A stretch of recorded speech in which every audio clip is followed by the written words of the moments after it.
Hello YouTube and Minecrafters, this is Medgiv. I'm trying a little tutorial video about what I call circular branch mining. So if you don't know what branch mining is, it's basically you dig in a hole, you dig in a straight line, and you get the resources that you can. So this is usually good early game when you want to get resources and you don't want to risk yourself too much inside the caves. And there's one thing I didn't like with the normal branch mining that I see people use, so be it like straight lines or with the pokey holes on the side, or yeah, all of these things. It's you go like 5,000 blocks, I'm exaggerating, 100 blocks that way, and then you dig 100 blocks that way, and then you have to come back all 200 blocks to your beginning spot, to your little starter base. So what I made for myself is the circular branch mining, basically. So why do I use it? Ultimately, it's shorter distance from the beginning back to the beginning. It's a leave no stone unturned, aka you pretty much maximize the exposure of stone that you have, similar to regular branch mining. Also, it's pretty localized because you're going around in circle around your main hub. You're pretty much, you'll be under your base. So if you're playing on a server and you're sharing limited space, each one having its like circular branch mine will take a while before falling into the base of the other one, or the branch mining of the other one. So it can better share resources if you got limited space like that. Also, if you are far enough in the game and you have a beacon has a limited range for when you have haste. So doing it in circle away will ensure that you have maximum range and that you dig everything that the beacon can give you. Of course, if you're strip mining and just taking out everything with speed mining, that's another topic, but that's a little bit later down the road. This is a bit more early. What I like also is there's a clear start and an end. So let's say you're digging that way for 50 blocks. Why not continue 100? Why not continue 150? So here there's a clear start and finish, and you pretty much know how much time it's gonna take you roughly. And if you want to do another one, you just go do it. And it's pretty much easy and no-brainer. It's not as dumb as just going forward and placing torch every now and again.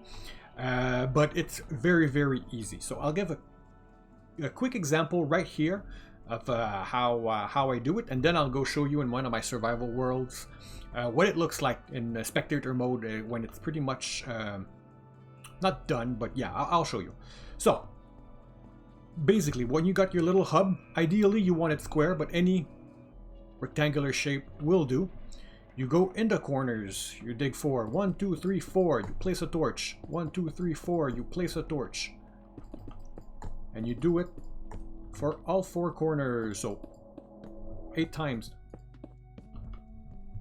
1, 2, 3, 4, 1, 2, 3, 4. Ultimately, placing the torch is not super important, but it's a clear, it's for your brain to know, okay, this is where I need to turn. Now you go into your main shaft, so any regular shaft like you do for your branch mining. You count 1, 2, 3, 4. You put a torch down, and then you poke a hole on the side you want to go. So I like to go clockwise. Counterclockwise is perfectly fine. When you reach the torch, you count to 4. 1, 2, 3, 4. If you did everything right, 1, 2, 3, you see a torch. So you know you're at your corner here. So you do 1, 2, 3, 4. 1, 2, 3, 4, and then you place it. Now you go until you see the torch. Count 4. 1, 2, 3, 4. Confirmation that you're at the right place. 1, 2, 3, 4. 1, 2, 3, 4. And then you move on. Oh, I reach a torch. 1, 2, 3, 4. Double check. All good. 1, 2, 3, 4. Place a torch. 1, 2, 3, 4. Place a torch. Then you continue on. Oh, a torch. Again. 1, 2, 3, 4. 1, 2, 3, 4. 1, 2, 3, 4. I forgot to double check. I'm good. And we're basically back at the beginning. Now you can, I don't know, you maybe did, or I maybe dug around 64, 70 blocks, and I'm basically back to where it started, only 4 blocks away from where it was. So basically, each time you travel from the middle and you do a full rotation, you only go back an eighth of the total distance you did, and you're back. And then you can drop your valuables that you found, start smelting stuff, and then you go start again. Oh, this is the torch I placed earlier. You can see the other branch right here. 1, 2, 3, 4. Okay, voila. 2, 3, 4. Sorry for the French. 1, 2, 3, 4. So on and so forth. So once you're done with that, you'll be coming out here, and then you can go to the next one, to the next one, to the next one. Once you're out of beacon range, you can like mine the bold distance, put the beacon down, and start it back from there. So that is basically my patented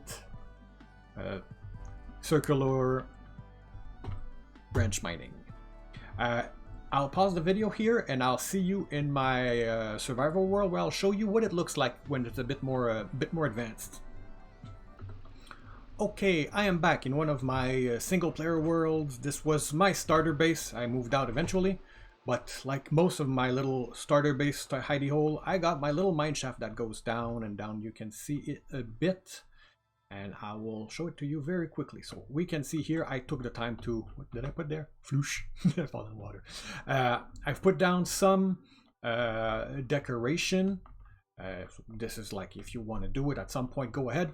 But if we just go up a bit inside the wall, we will see what it looks like basically. If I go back up, you can see, so we got the middle here, and then we can see all the way where it goes. So this is roughly beacon size, I would say. It's pretty thorough on everything that you discover at the level you are. Ideally, as per regular branch mining, you want to go at lava level, where your feet are basically, can I have an example not too far? Apparently I never crossed any lava with this mine shaft. How ominous.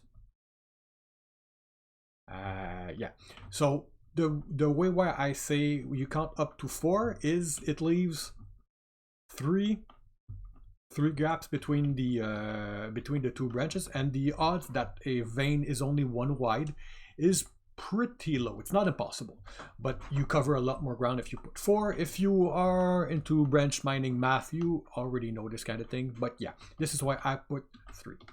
You could go for 2 if you want to make sure you don't miss anything. I wouldn't suggest it. And with a bit of clever torch placement, you can go up to 5. So you dig out 5 and then you place a torch near there, so you know when you get there. It's a bit more tricky to do 5 because your arm can't reach the 6th block to place the torch. But then again, torch are just a suggestion for me, from me, if you want to do it that way. So yeah, that's pretty much all I wanted to say. So when you look at it, it's pretty, it goes pretty quickly. Personally, I like it a lot. I suggest it a lot, and I'm very curious to see how well it will fare into 1.17 with the new cave generation. Of course, when we'll have multiple levels of resources as different height, you'll probably need one of these at different heights. Probably with a beacon all the way at the bottom, just to make sure that all the heights get covered by the same beacon. And what happens when you reach a big chasm in the world, I'll be curious to know what, I'll be curious to see what I'll come up with. Probably just cut it off at that point, but hey, that's purely theoretical. I'll cross that bridge when I'm there. But yeah, this was my circular branch mining. I pretty much lived by this in the past few years and never shared it with anybody, and I just thought that, yeah, maybe I should share it with someone. So here it was. I hope you enjoy it. I hope you get good resources from it if you decide to use it. I stand by it. I like it a lot. And I thank you for taking the time to look into the video. See you next time.